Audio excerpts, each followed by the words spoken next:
Na, simula ng bakbakan. Hop, hop, oh, nasagasan. High Octane versus Menudo. Sumagi pa. Iyon, nangunguna ang Menudo. Kaso lang may protesta mga kaibigan.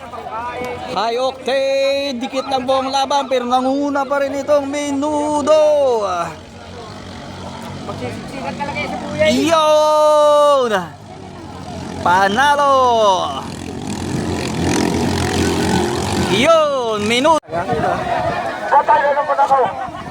Yun, at nagdesisyon na po ang committee. Talo ang Menudo, panalo ang High Octane. According sa kanilang rules ay kung sino man ang makabangga sa boya ay madi-disqualify.